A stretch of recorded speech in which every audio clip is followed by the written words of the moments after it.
Hey nerdy knitters, have you ever been watching your favorite TV show and suddenly somebody's wearing a sweater that you just love? Maybe you even have to pause the show to grab a picture. Later on when you're looking for it, you can't find a knitting pattern that's exactly just like that sweater that you saw. Well, that happened to me recently when I watched the 2020 version of All Creatures Great and Small. But the good news is I have some tips and advice today. If you've ever found a garment you love on a TV show or movie, but you can't find a knitting pattern that looks exactly like that piece. We'll take a look at some of the knitting in the 2020 version of All Creatures Great and Small, a bit of the history of the show, and some comparable patterns. Be sure to stick around because at the end we're going to look at the key elements you need to look at when you want to recreate a design yourself, when you see a knitted garment that you love, but you can't find a knitting pattern that looks like that garment. But before we dive in, I just want to say, hey, I'm Tanya here at Nerdy Knitting. I'm a certified knitting instructor and a knitwear designer, and my goal is to help you become a confident, adventurous knitter.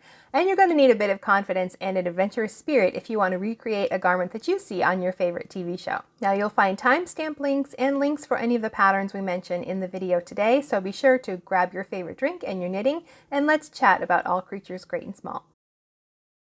All Creatures Great and Small is a series that's based on a series of books by an author named James Herriot. There was an original series in the 70s, and this is sort of a remake of that series. The story's set in the mid-1930s in Yorkshire, England, and it's about a young vet from Scotland who finds his first experience working in the Yorkshire Dales among the farm animals and small pets of that area. It's a heartwarming show with beautiful stories and beautiful, beautiful hand-knit garments. There's cables and texture and lace and Fair Isle. If you're a knitter, then this is a great show to watch just for the knitting, but the stories are awesome too.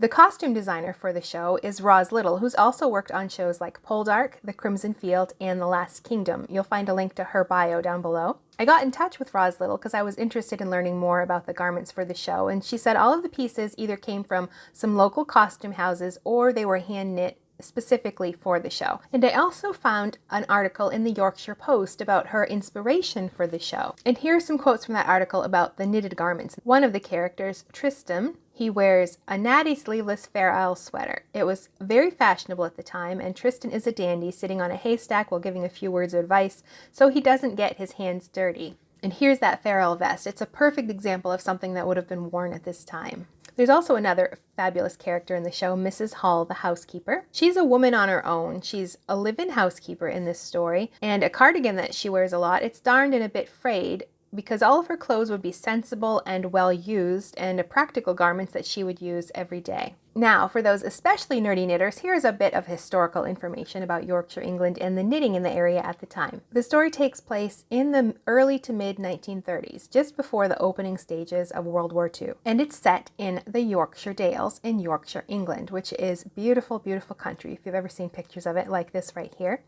One interesting fact, it has more than 8,000 kilometers of stone walls. Hand knitting would have definitely been a part of life in the Yorkshire Dales at this time period. Here's an article from the Victoria and Albert Museum. Hand knitting in the Yorkshire Dales existed as a domestic industry from the end of the 16th century to the beginning of the 20th century. Elsewhere in mainland Britain, the rural knitting industry began to die out from the end of the 18th century due to developments in knitting technology and the rise of factories. However, around the Yorkshire Dales, the inhabitants continued knitting to supplement occupations such as farming. So they were hand knitting for themselves, but they were still also knitting and perhaps selling them to shops or different things like that to make some extra income for their families as well. So it certainly fits that there would be a lot of hand knit items in this show. And Fair Isle garments would definitely have been a part of this and fits historically here as well. In 1921, the Prince of Wales at the time, who would later be Edward VIII, who abdicated the throne, wore a Fair Isle vest to a golfing event, and it helped the popularity of Fair Isle garments really take off. The fact that one of the main characters wears a Fair Isle vest quite often fits perfectly in this story, because his character is sort of that natty dresser who would want to dress and be wearing the things that were popular at the time, and it fits perfectly. Now that we know a little bit of the history of the show, let's take a look at some of the hand-knit garments that we'll find. And here's a promotional poster for the show, and we've got some great pieces already right here in the poster. On the far left of this poster, we have Mrs. Hall. She's the housekeeper. And here's that well-worn blue cardigan that was mentioned in the article. And here's a better close-up shot of it. It's a V-neck cardigan, and it's got a rib edging, and it's got pockets. And When you watch the show, you can see that it's been darned and it's got some worn spots, just like you would expect a housekeeper to have. This is probably one of those cardigans that she loves to wear every day, just one of those go-to items for her, and it's starting to show with some of that wear. Now, if this is something you'd like to knit, here's a knitting pattern today that you could find that is comparable to this garment, the Sweet Laurel by Asa Tricosa. Of course, it's not an exact replica. The ribbing is slightly different, but it has the pockets and the same basic structure of that design. Now if we go back to that promotional poster and we look at the character right in the middle, James Herriot, he's the main character of the show. He's wearing a green cabled vest underneath his jacket. Here's a better shot of that. Now V-neck vests, cable designs, those were very classic things that were very common for the time period. It'd be very simple to replicate this on your own. If you have a basic vest pattern that you like, you could pop some cables in there and some extra stitches because those cables will make it pull in a little bit. But if you want an already published pattern that is similar to this, that has a similar feel, the Finnian by Martin Storey. It's also a classic cabled vest design that would be similar in construct. And back to the promotional poster, right beside James is his potential love interest, Helen. There's an interesting love triangle going on in the story. I won't give anything away, but he is quite interested in her, and she's wearing an adorable striped top here. And when I first saw this in the show, I recognized it immediately because I'd seen it in another show. Here it is on another character, Margot, in The Durrells, which was also on PBS.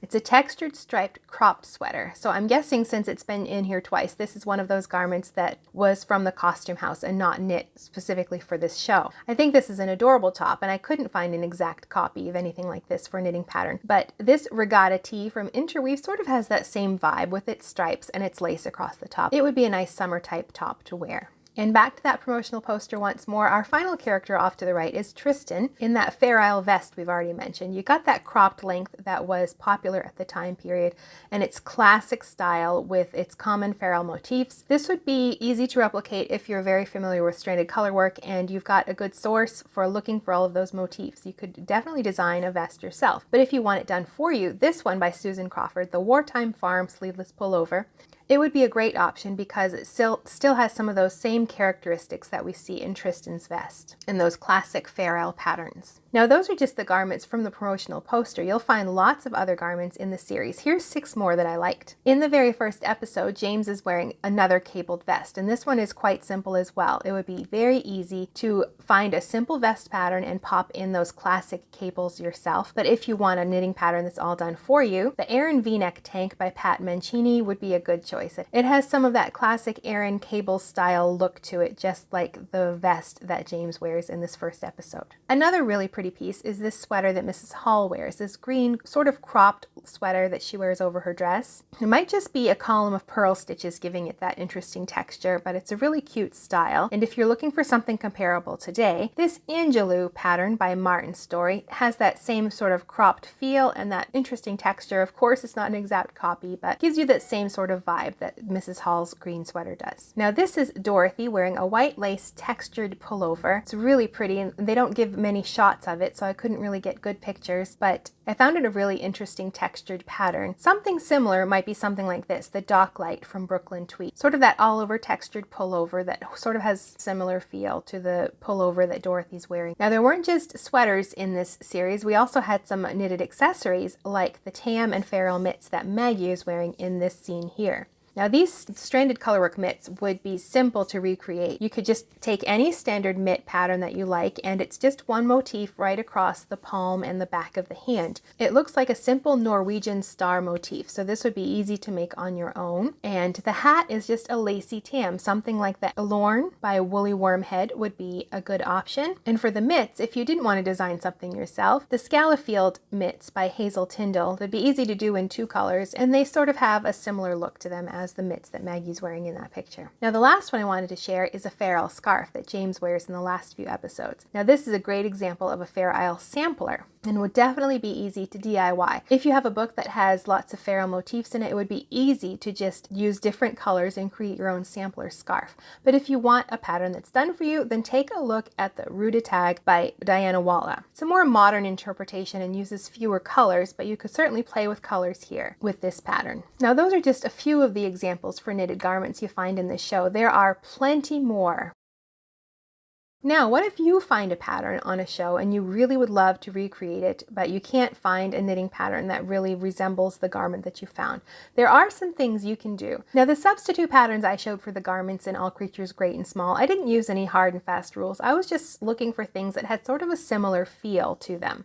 But if you want to recreate something and really try to get it more exact, there are some steps you can follow. First of all, you want to look at the garment itself. Is it a scarf? Is it mitts? Things like that. You can find a basic pattern that you like, and then you can add those elements that you see. Like we did with the mitts in this episode, you could take a basic mitt pattern and then put a Farrell motif in another color on that. It would be very simple to do. But for garments, there's two elements you need to look at. First is the way the sleeves are added to the garment. This is a major part of any sweater design because that is the basic construction of the sweater. Is it a drop shoulder? Does it have set-in sleeves? Is it a raglan sleeve shape? But once you've looked at that garment and you know what type of sleeve construction it has, find a plain pattern with no design elements that fits that same sleeve construction. A good place to start would be one of Ann Budd's sweater books or any sweater design book that has all of the basic parts. Amy Herzog has an ultimate knit sweater book. Melissa Leitman's 6,000 Pullover Possibilities. Anything where it has the basic structured garments that you can add all of these motifs to. Once you know how the sleeve is shaped and added to the garment, you can move on to the next part, which is the silhouette of the garment. These things are the things that are easier to adjust. The length of the garment, whether it's tunic length or waist length or cropped. The length of the sleeves, are they 3/4, bracelet, full length? Cap sleeves, the waist shaping, does it have any? Is it an A-line shape? And the neckline, is it a crew neck, a V-neck, a boat neck? And once you've made note of all of those pieces, this is when you can go to those resources you have with their plain patterns and try to plot out a design that follows that same basic structure of the garment you're trying to recreate. Then once you've done that, you can add in all of those textured cables or knit and purl texture, lace, color work, all of that could be added on once you have the basic silhouette and sleeve construction of the garment. Now this is just a high-level overview to help you get started at thinking about the process, but it's a great way to do it is to start with a pre-made plain sweater that fits all of those parameters and then adding those stitch patterns and design elements right onto the top of that design. And if you're feeling adventurous, this is a great way to recreate a garment that you love. Now that you know how to look for knitting patterns that will help you recreate your own designs from your favorite TV shows, I'd love to hear from you. Is there a garment that you've just fallen in love with from a movie or a TV show? Leave a comment down below and tell me about it. And if you're looking for more project ideas, here's a video just for you.